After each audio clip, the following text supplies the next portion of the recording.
Hello everyone, today a very short video on how to change your brake lights on your Volvos. Doesn't matter, V60, Xc60, your brake lights are going to be located under these covers. Just pull the cover out, and here you see this is your brake light. Let me just focus. You just twist it counterclockwise and carefully remove it not to break your old bulb.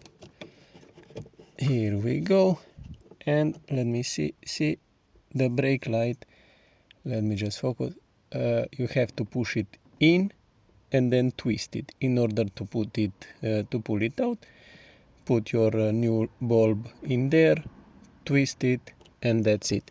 And again, you have to be very careful because the cables are pretty short and it's quite tight squeeze, and you put it back in.